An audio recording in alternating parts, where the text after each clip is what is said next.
1. The room full of smiles and the soul that doesn't belong. Imagine stepping into a room brimming with laughter, chatter, and clinking glasses. The energy feels alive until you speak. You say something real, something raw, something reflective. The laughter fades, smiles tighten, eyes shift, and you realize that in a world obsessed with noise, depth is a disruption. What you feel in that moment is not just awkwardness, it is exile. Not because you were rude or inappropriate, but because you were honest in a place designed for performance. This is the invisible wall that surrounds the intelligent in society, the quiet rejection of those who see too much, think too deeply, or question too freely. Society praises intelligence in theory, but punishes it in practice. It decorates classrooms with quotes from Socrates while silencing anyone who speaks like him. Why? Because real thinking is dangerous. It stirs what most people are trying to keep still. Arthur Schopenhauer recognized this long ago when he wrote that most men are not capable of thinking, only of believing. That belief is a comfort. Thinking is a threat. Most people cling to narratives that give them meaning, even if those narratives are false.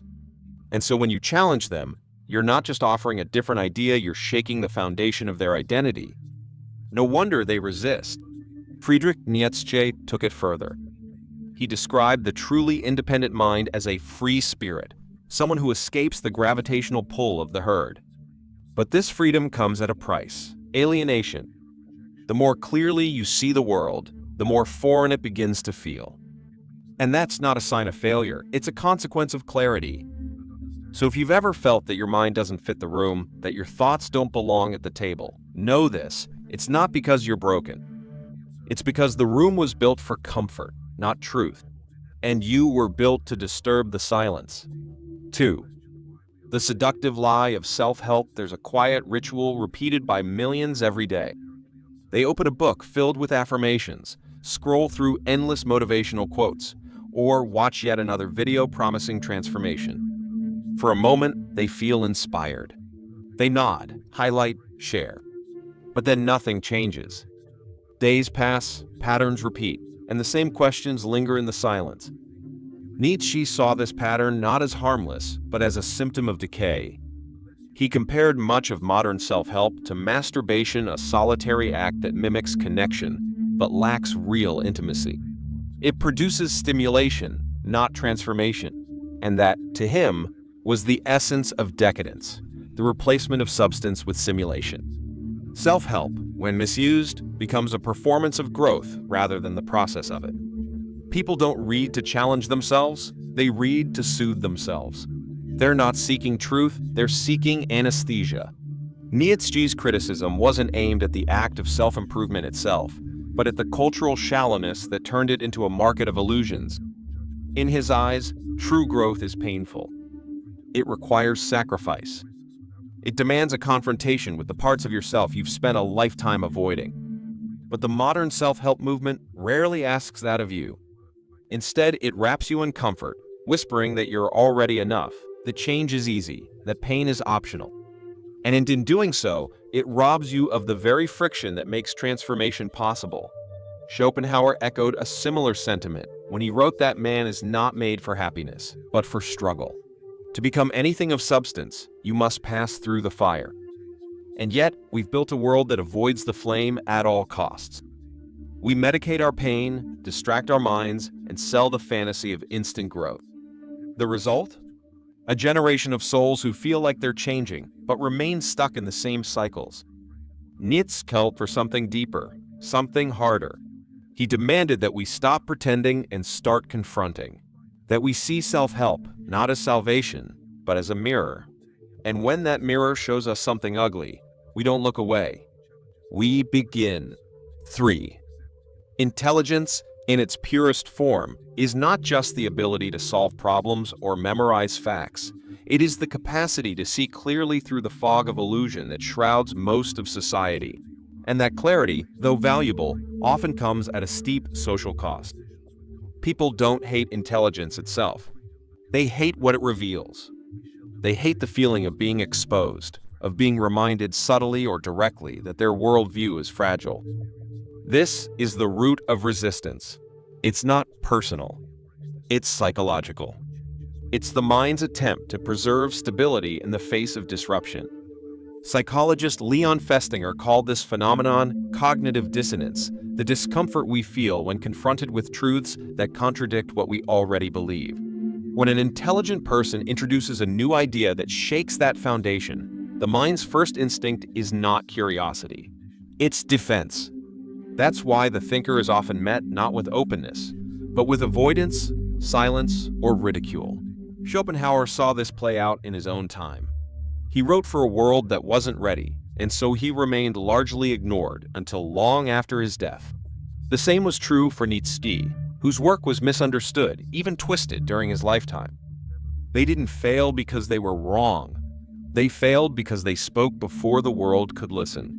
And that's the danger of intelligence when presented without timing, without care. It becomes not a tool, but a threat. Society functions through shared myths narratives that bind people together, give them meaning, offer them comfort. When those myths are questioned, even with good intent, the questioner becomes a danger to the group. And the group responds with rejection. So if you've ever wondered why your most thoughtful insights are met with blank stares or polite nods followed by silence, understand this: you did nothing wrong. You simply stepped outside the comfort zone of the collective. And that space, outside the herd, can feel like exile. But it is also where real thought begins. 4. The art of knowing when to speak there is a hidden wisdom, not in speaking, but in choosing when not to. The truly intelligent do not scatter their thoughts into every room or conversation they wait. They listen, they assess, because they understand that truth, when offered carelessly, can be rejected not for what it is, but for how it feels. Socrates mastered this. He rarely declared. He asked. His method wasn't force, it was invitation. He led people to question their own assumptions rather than impose his own. This wasn't just philosophy, it was survival.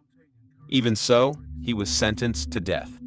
That's the price of being too early, too direct, too unwilling to play the game. Nietzsche recognized this same danger and called for a different kind of power, not brute force, but subtle influence. He saw the need for thinkers to become strategists, not preachers. Because in a world that resents what it does not understand, the wise do not speak to be heard. They speak to be received. That distinction changes everything. Intelligence without emotional awareness becomes arrogance. It alienates. But intelligence, tempered with restraint, becomes influence. That's why Da Vinci hid his discoveries in art. Why Machiavelli studied human behavior instead of condemning it. Why Schopenhauer wrote for the few, not the many. They weren't hiding their brilliance, they were preserving its power. Because not every audience deserves the truth. And not every moment is ripe for revelation. There is no glory in shouting into deafness. There is only wasted breath. So the question is not whether you are right, but whether you are ready to speak with precision, to wait with patience, to know the difference between presence and pressure. If you want your ideas to live, don't throw them into the wind. Plant them where they might take root. This is not compromise. It is craft. It is the choice to shape truth, not just by what you say, but by how and when you say it. And that is what separates the thinker from the teacher, the rebel from the leader. 5. The quiet circle of kindred minds in a world that celebrates connection. The thinker often walks alone. Not because they reject others, but because others cannot meet them where they are. Most conversations skim the surface, designed for comfort, not depth. But the intelligent crave something more: dialogue that challenges, stretches, awakens. And that kind of connection is rare. Schopenhauer wrote that true friendship is as uncommon as true genius. Not because people are incapable of bonding, but because few are willing to sit in the discomfort that real thought requires. Yet even in isolation, thinkers are not without tribe. Their tribe is simply smaller, quieter, harder to find. They recognize one another not through loud declarations, but through subtle resonance, a shared silence, a penetrating question, a glance that says, "I see what you see." Nietzsche understood this deeply. Though dismissed in his lifetime, he wrote for the future for readers not yet born, for minds not yet ready. He knew that truth is not always meant for the moment. Sometimes it waits. Sometimes it finds its audience decades later. And that is the gift of writing, creating, thinking. It transcends time. If you've ever wondered why you struggle to find people who understand you, perhaps it's not a flaw in you, but a sign that you're living ahead of your time. And that's not arrogance, it's alignment with a different tempo of truth. But solitude should not be mistaken for isolation. There is a sacredness in waiting for the right minds, in refusing to dilute yourself for mass appeal, in building slowly, honestly, and intentionally. The internet has made this more possible than ever. No longer must thinkers be limited by geography. Now, the quiet minds can find one another across borders, beyond algorithms, in the sacred spaces of thought and language. And when they do, something profound happens. Not noise, but signal. Not competition, but calibration. Because when two deep minds meet, the world doesn't just become smaller. It becomes clearer. 6. The hidden danger of being too smart. There's a silent burden that comes with seeing too much. When your mind can map the layers beneath a smile, detect the contradiction in a sentence, or anticipate the end of a story before it begins, it may feel like a superpower. But like every superpower, it comes with a cost. The cost is disconnection. Because while others are laughing, you're analyzing. While others are relaxing, you're observing. And over time, that gap widens until you begin to wonder if maybe there's something wrong with you. But intelligence, especially when left unchecked by wisdom, can become isolating not because of arrogance, but because of expectation. You expect others to care about truth as much as you do. You expect them to ask the hard questions, to welcome discomfort, to chase clarity. But most people don't. And when they don't, you begin to feel disappointed, frustrated, even resentful. That's the trap. The danger isn't just being too smart. It's expecting the world to match your depth. Nietzsche warned of this. He saw how the intelligent often fall into bitterness, not because they are wronged, but because they are not understood. And that pain, if left unchecked, turns inward. It becomes cynicism, disdain, superiority. But the moment you begin to look down on others for not seeing what you see, you've already lost the battle. Because true intelligence is not about seeing more. It's about knowing how to carry what you see without being destroyed by it. That requires humility, emotional discipline, and a quiet compassion for those still caught in the illusions you've outgrown. You don't have to agree with them, but you also don't have to judge them. Because you were once blind too, and you'll be blind again, just in different ways. The goal is not to be the smartest in the room. It's to be the clearest in your own mind. And from that clarity, to move through the world with grace, not grievance. That is the mark of wisdom. That is what turns knowledge into power. 7. Strategy over struggle. There comes a point in every intelligent person's life where they must make a choice not between truth and lies, but between force and fines. You've seen the flaws. You've challenged the systems. You've tried to wake people up. And now you're tired. Not because you were wrong, but because you were unstrategic. The truth is, society does not reward confrontation. It punishes it. Even when the confrontation is righteous, necessary, or rooted in clarity, the response is often rejection. Why? Because people don't resist facts, they resist the feeling of being attacked. They shut down, not because they're weak, but because their identity is at stake. And when identity is threatened, truth becomes the enemy. This is where strategy enters. Intelligence without strategy is noise. But intelligence with strategy is transformation. Machiavelli understood this. He knew that power didn't lie in raw intellect, but in the ability to navigate human behavior, to understand fear, desire, ego. He was often misunderstood as manipulative, but at his core, he was simply realistic. He saw the world not as it should be, but as it is. And from that realism, he crafted influence. Influence that didn't come from shouting the truth, but from shaping it into something others could digest. This is not deceit, it's delivery. It's knowing that the medicine must fit the patient, or it will never be swallowed. So ask yourself, are you speaking to be heard, or are you speaking to be received? Because there's a difference. One feeds your ego, the other feeds the world. Socrates, Da Vinci, Confucius, they all understood this. They worked with the grain of human psychology, not against it. They didn't fight the tide. They learned how to swim beneath it. And that's your task too. Not to compromise your truth, but to carry it carefully. To plant it where it can grow. To wrap it in questions, metaphors, or even silence, whatever the moment calls for. Because strategy is not weakness. It is strength refined. 8.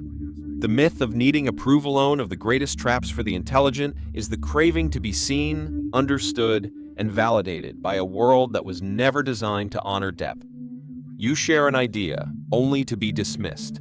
You express a concern, only to be told you're overthinking.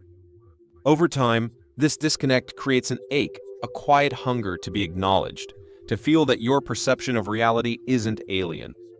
But here's the truth. The need for approval is the most subtle form of dependence. And for the thinker, it is the most dangerous. Because it ties your worth to a world that cannot measure you.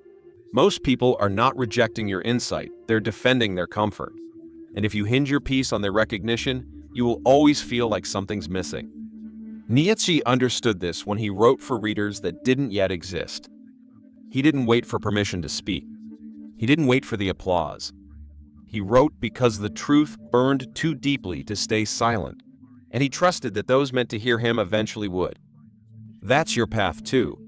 To create, speak, think not for the many, but for the few.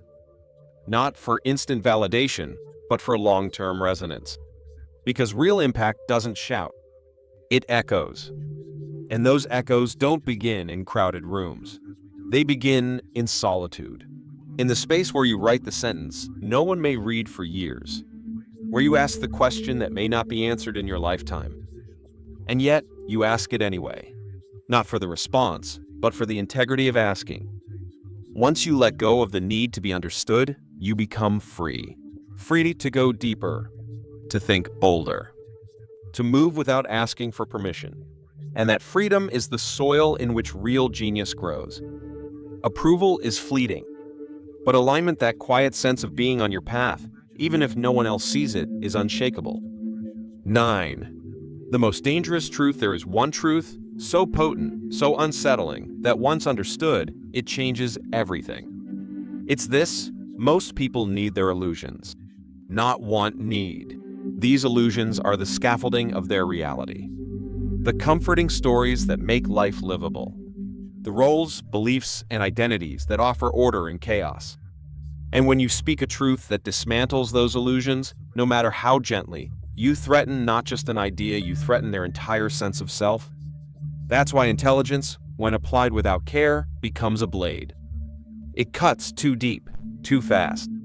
It strips away the mask before the soul beneath is ready to be seen. Schopenhauer warned that the majority of men cannot think. They only believe. And belief, once crystallized into identity, is nearly immune to logic. That's why even the most rational arguments often fall flat. Not because they lack merit, but because they ignore emotion. And emotion is the gatekeeper of the human psyche. So the challenge isn't to abandon truth, it's to master its delivery. To know that truth, when wielded with grace, becomes a bridge. But when wielded with force, it becomes a wall.